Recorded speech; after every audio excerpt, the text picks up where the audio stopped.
Welcome back, South Philly Sauce, an Audacy original brought to you by 94 WIP and Jack Daniels, Ashlyn, Sullivan, and Al Morganti here with you for the final week of the hockey regular season.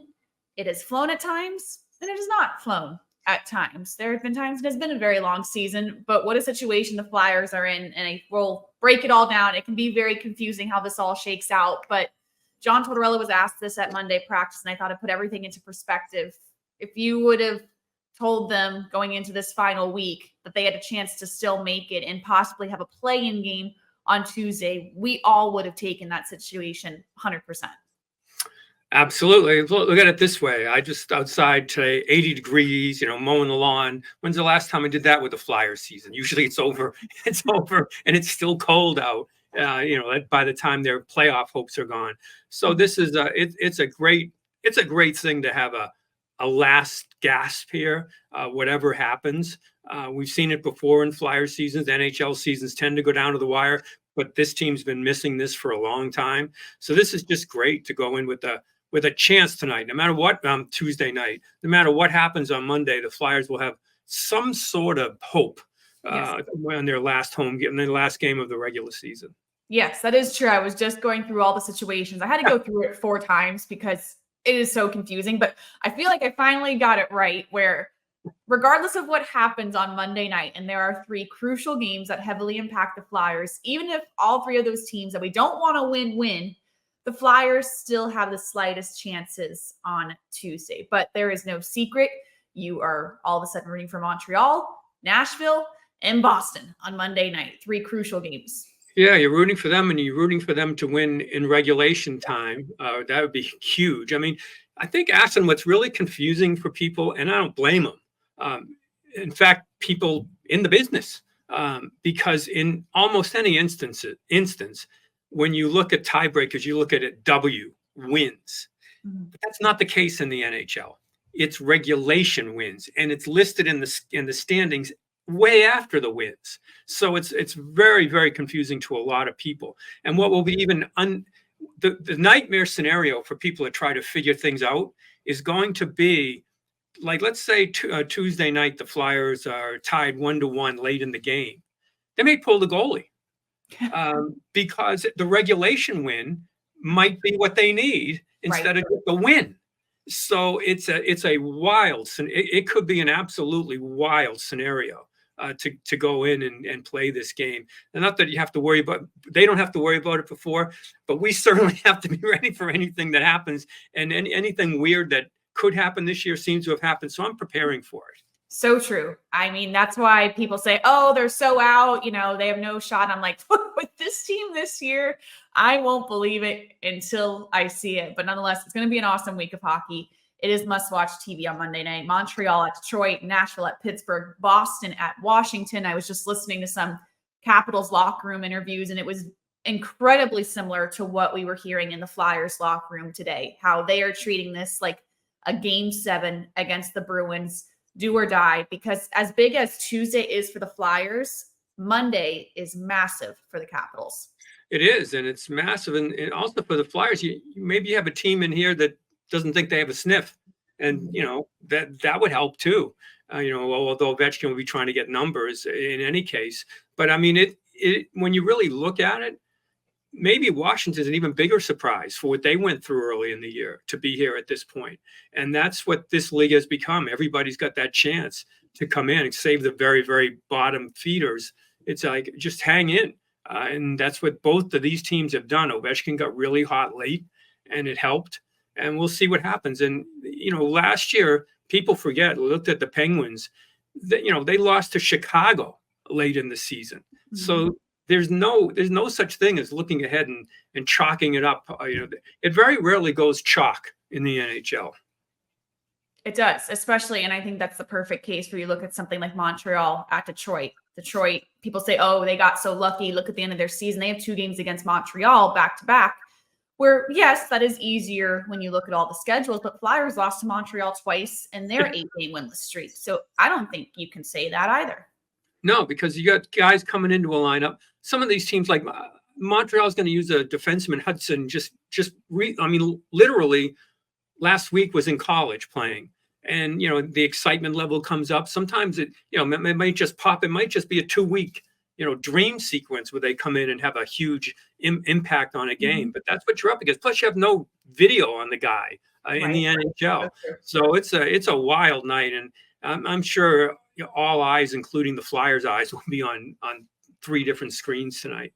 So it's funny, I asked all the guys about that because I was going to do a ringside hit about that on Tuesday. Because to me, how do you not watch? How do you not pay attention? And the story I'll tell on the broadcast is tonight, Monday night, is Scott Lawton's wife's birthday. So she has already said she wants to go to a particular restaurant and she wants no phones at the dinner table because she will not be sharing her birthday with all this playoff nonsense. And I love that. So Scott Lawton's like, I have no idea what's going to happen. Yeah, well, she's going to be sharing the birthday with the phone. That's just the way it is. Whether you want to admit it or not, it's you can't. I mean, it's just too crazy. I mean, I can't even imagine. You can start out that way, and maybe you got to go. I got to go check. I got to go check something here. Go to the men's room. Right. Somehow you're gonna know what's going on. Yes, and he did say that she presented maybe having a movie night. So we'll see what goes on in the Lawton household. But it's funny when you hear about all the guys. Cam Atkins, for example, is like, oh yeah, I'm glued in. I'm watching all 3 games. Some of them are very honest about it and some aren't, but I know we all will be watching. So Alex, let's attempt to go through the situation because I think the biggest question from fans is, okay, how can this work for the Flyers? What do I need to know for this week that the Flyers will make it? Well, you need to know no matter what happens, tomorrow night's game can mean something. They can, here's the irony of this. Tomorrow, they've got to beat Washington. But even if they do, Pittsburgh still has a game the day after. And that might still factor into it. So when you say it ain't over till it's over, it ain't over till after it's over. So it's not necessarily over when it's over. That's how weird this could be. You could be sitting and waiting for Crosby and company to play the following night. So that's how wild this is going to be. And I would just root against the teams to root for tonight, root against, and then obviously the Flyers. Yeah, what Flyers win tomorrow, and then you just pray from there that Pittsburgh doesn't pick up enough to close anything out. Yeah, what's easiest to look at this situation is Flyers can handle the Capitals. By beating the Capitals, they're out. They can knock them out. Yeah. Pittsburgh is the most confusing one. Let's say if Pittsburgh beats the Nashville Predators Monday night. From what I have researched and what I have read a million times, which I believe is correct, all they need to do is get an overtime point against the Islanders, and that would knock out the Flyers. So they would only need 1 point in their last game to knock the Flyers out. Yeah, that overtime point. So that's why it's important. But don't forget they could get a point tonight. Say they get that 1 point tonight. Now that changed the situation. That changes the situation. Why we're really rooting for regulation losses on Monday to make it much easier to understand. Make it a little bit cleaner, and then go into the game, and everybody will be. No matter how much you go through this before, the question marks if they win will be now what? And and the all-time nightmare is we're in if Crosby loses. That's the all-time nightmare, especially for Flyers. And to me, what I find most concerning is Detroit. If Detroit gets 3 out of 4 points against Montreal, they would knock the Flyers out. And when you look at just those 2 teams, that seems realistic for Detroit. Yeah, that would be the one. I mean, if you go to any of the gambling sites or whatever, I would think Detroit is a pretty good favorite in this thing. And that to me, that's more of a reality than the whole Pittsburgh situation. I would be the fear number one, the nightmare is the Crosby thing. But in reality, fear number one is the Red Wings getting the 3 points against Montreal, which they really should. It'd be a huge disappointment for that franchise if they didn't make that step into the playoffs. Right. So that is what you fear, and that seems to be the most realistic path. But crazier things have happened. And Al, we were both in that locker room. We heard from John Tortorella, and I love how he really didn't want to talk about all of this, and I don't blame him because for him, it was really, you know what? We have a 1 game left. We have to handle business, or all the stuff we just talked about for 10 minutes does not even matter. Yeah, it really can. I mean, it's kind of, why are you worrying about it if you have to win? It's as simple as that. Other things can happen. Then you react to it as it happens. It's fun for us to go through all these permutations on what could happen. But if you're a Flyer, it's like, well, none of it matters. We don't win. None of it at all. In fact, it could be even worse if everything breaks the way you want tonight and then you don't win. Oh my gosh. You feel like, oh my God, how we let this get through. So that's why I think Torts has been through it enough.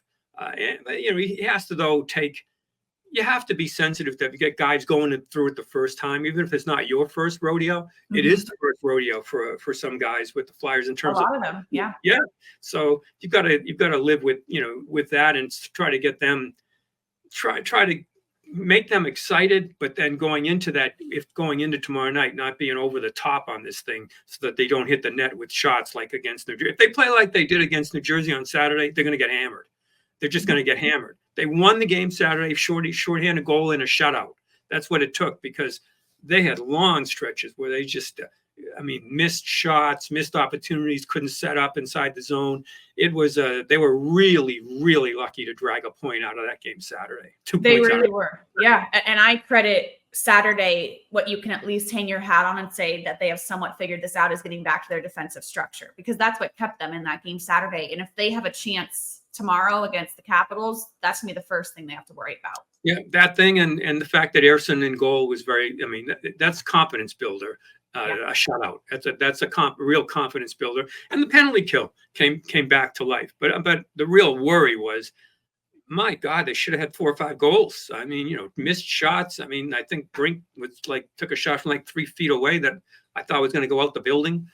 So it was you really have to bear down on that, on these chances in this game on Tuesday. You do. It's going to be key. And when it all boils down, and I think that's the message John Tortorella was trying to get across, is this is just a game. They have seen the Capitals before. They know how to play against them. And talking to Kim Atkinson today, he had mentioned that defensive structure, kind of settling down early, understanding especially the young guys are going to be juiced up, not allowing that to hurt you early on. No, not allowing that. And if it does a couple of breaks, then, well, the goalie's got to make the big save. But no, just going in, and that, if you could ever get a comfort zone thing, if Washington would please lose first half of this and then come in and maybe be a little dejected here, maybe that would help. I don't even know. Maybe that would hurt. Yeah. I don't even know how they would come into this game. But I do know, no matter what happens, it's really kind of distressing to know that a lot of your future is not in your hands, but in the hands of 2 guys, Ovechkin and Crosby. That's a bit of a worry.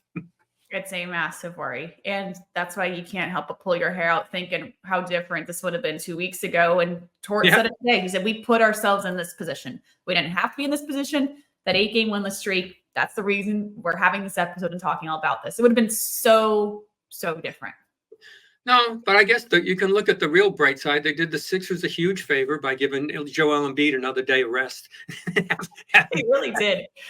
So that's a good thing, that this game here. And I think a lot of people over the last 2 weeks, for as much as it's been kind of a letdown, I think a lot of people were looking at this game over the last 2 weeks, if you're a season ticket holder or just a ticket holder, and saying, that game again, why? Maybe I got to be in that building. So there it is. You've got the game that you absolutely have to be in the building. And more so even because we were saying that a month and a half ago, 2 months ago, when the Flyers were playing great before the 8-game winless streak, that we felt like the Capitals game at the end of the year was going to boil down to playoffs or not. So we didn't expect an 8-game winless streak to come, but hey, we were right about something. Yeah. You go right to the wire. And for me, it's a bonus, especially after that 8-game streak. And it's a reminder of what it's supposed to be like in Philadelphia in late spring with hockey. And George is he's ready for the Capitals. He's ready for playoff hockey. Can't you tell? And that'll do it. South Philly Sauce, an Audacy original, brought to you by 94 WIP. And Jack Daniels. I'll go quiet George to contain his excitement, but we're all excited. Playoff hockey in the air. We'll see you next week.